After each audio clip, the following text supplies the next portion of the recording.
హిందూపురం స్వతంత్ర అభ్యర్థి శ్రీపీఠం పీఠాధిపతి పరిపూర్ణానంద సరస్వతి స్వామీజీ మీడియా సమావేశం నిర్వహించారు.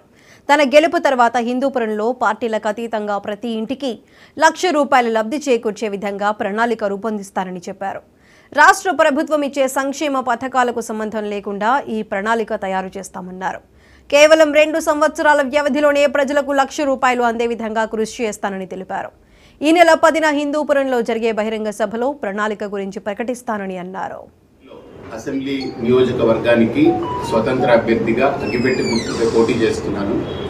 నేను ఒక 10-12 రోజులుగా నాకున్న సన్నిహితులతో హితులతో అలాగనే శ్రేయోభిలాసులతో మేధావులతో దీని పట్ల బాగా ఆలోచించి ఒక నిర్ణయం తీసుకోవడం జరిగింది. ఏంటంటే నేను చెప్పిన అభివృద్ధి కార్యక్రమాలు ప్రగతికి సంబంధించిన అంశాలతో పాటు ప్రభుత్వం ఇచ్చేటువంటి పథకాలని కూడా పారదర్శకంగా నిష్పక్షపాతంగా గెలిచొచ్చిన వెంటనే అర్హులైనటువంటి వారందరికీ కూడా అది అందేలాగా పార్టీలకు అతీతంగా అది ఖచ్చితంగా నిర్వహిస్తూ నా గెలుపు తర్వాత ఈ హిందూపురం నియోజకవర్గంలో ప్రతి ఇంటికి ₹1,00,000 లబ్ధి చేకూరే గొప్ప ప్రణాళికతో నేను ముందుకు వస్తున్నాను.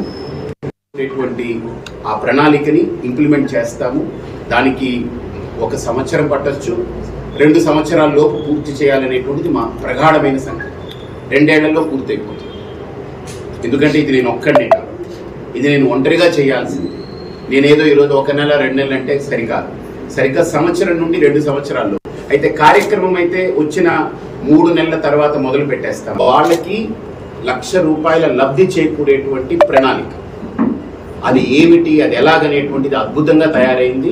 నేను 10వ తేదీ బహిరంగ సభలో దాని యొక్క ప్రాజెక్ట్ని మీ మీడియాకు కూడా సంపూర్ణంగా నేను తెలియజేస్తాను. అతిపెద్ద బహిరంగ సభని 10వ తేదీన మనకు అంబేద్కర్ సర్కిల్ దగ్గర ఏర్పాటు చేస్తున్నాము. తప్పకుండా ఈ ₹1,00,000 లబ్ధిని చేకూర్చేటువంటి ప్రణాళికని మీ ముందు ఉంచుతాను. ప్రభుత్వంతో సంబంధం లేదు, ఇది నేను వేరుగా చేస్తున్నాను. నేనేంటనేది మీకు అందరికీ చెప్తాను, మీరు ప్రజల్లోకి తీసుకెళ్ళాలి.